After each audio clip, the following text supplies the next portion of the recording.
আসামে লক্ষ লক্ষ মানুষকে ডিটেনশন ক্যাম্পে রেখে দিয়েছে।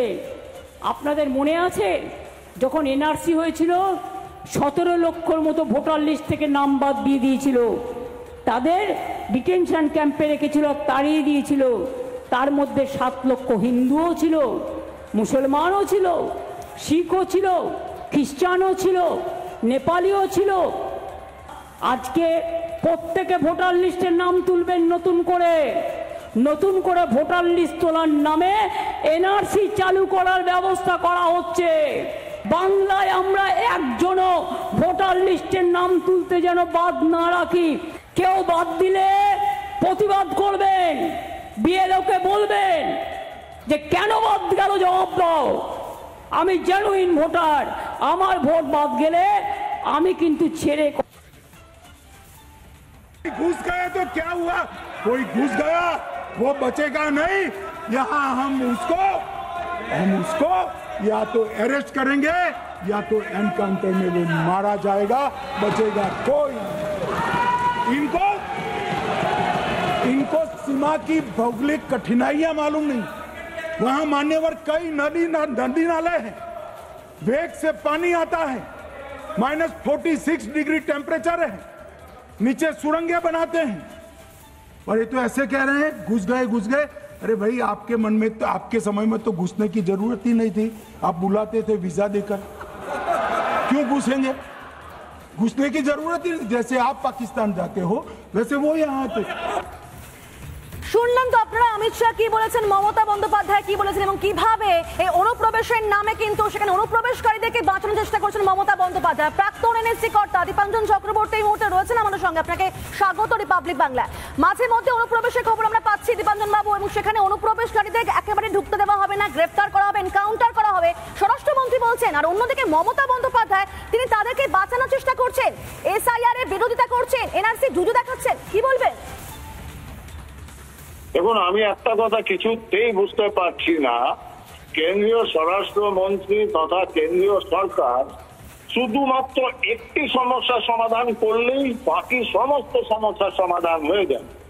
যে মহিলা বা যে ব্যক্তি সংবিধানের শপথ নিয়ে কোট আনকোট তথাকথিত ভাবে গণতান্ত্রিক ভাবে নির্বাচিত হয়ে একটা সাংবিধানিক পজিশনে থেকে ভারতবর্ষের সংবিধানের সমস্ত ধারাকে উনি অগ্রাহ্য করছেন, সেগুলোকে ভঙ্গ করছেন, পশ্চিমবঙ্গে গৃহযুদ্ধের পরিবেশ তৈরি করছেন, ওনাকে কেন গ্রেফতার করা হবে না?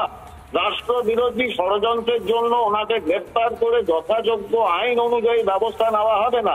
সেটা করলেই সমস্ত রকম অনুপ্রবেশ বন্ধ হয়ে যাবে। অনুপ্রবেশ ওনার কাছ থেকেই শুরু, অনুপ্রবেশ ওনার কাছেই শেষ।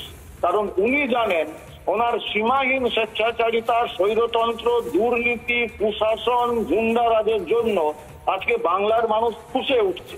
এবং তার জন্য উনি জানেন যে এই 26-এর নির্বাচনে শুধুমাত্র একটা নির্দিষ্ট সংখ্যালঘু সম্প্রদায়, যেটাকে ওনার ভাষায় উনি বলেন দুধেল গাই, তাদের ভোটও যথেষ্ট হবে না। সনাতনী হিন্দুরা এক জায়গায় হচ্ছে, কারণ ভারতবর্ষের মানুষের, বাংলার মানুষের ধর্ম, বেঁচে থাকার অধিকার, কর্মের অধিকার, সম্পদ, ন্যাচারাল সম্পদ, রাষ্ট্রের সম্পদের অধিকার ছিনিয়ে নিচ্ছে অনুপ্রবেশকারী রোহিঙ্গা বাংলাদেশিরা। এবং সেটা উনি জানেন, তার জন্যই এই গৃহযুদ্ধের পরিবেশ তৈরি করছেন।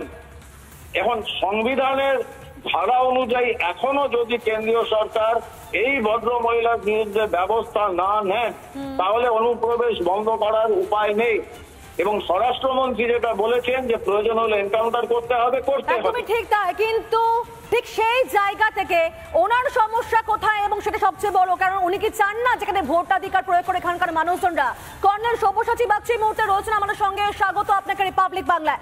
একদিকে অমিত শাহ বলছেন যে এখানে অনুপ্রবেশকারীদেরকে রুখে দেওয়া হবে, এনকাউন্টার করা হবে, গ্রেফতার করা হবে, মানে এটাকে আমরা বন্ধ করতে চাইছি। আর অন্যদিকে মমতা বন্দ্যোপাধ্যায় লাগাতার অনুপ্রবেশকারীদেরকে বাঁচানোর চেষ্টা করছেন। তার সমস্যাটা কোথায়, কি বলবেন? মমতা বন্দ্যোপাধ্যায় অনুপ্রবেশকারী নিয়ে রাজনীতি করছেন, আর অমিত শাহ যেটা বলছেন সেটা হচ্ছে যে দেশের নিরাপত্তা, দেশের সুরক্ষা। একসময় এই মমতা বন্দ্যোপাধ্যায় আর 1 কোটি অনুপ্রবেশকারীদের বা তাড়ানোর কথা বলেছিলেন। তো অমিত শাহ যেটা বলছেন সেটি দেশের সুরক্ষার পক্ষে দরকার। যদি সেরকম দরকার হয়, যদি দেখা যায় যে অনুপ্রবেশকারীরা অস্ত্রশস্ত্র নিয়ে আর থাকার প্ল্যান করছে, তখন সেই অস্ত্রশস্ত্রের ব্যাপারটা আর নষ্ট করার জন্য এনকাউন্টার করতে হবে। যেরকম করে পুলিশ নর্মালি অনেক সময় টেরোরিস্ট কেন ছোটখাটো সন্ত্রাসবাদীদের সঙ্গে করে, এটা সেই ক্ষেত্রে, সব ক্ষেত্রে নয়।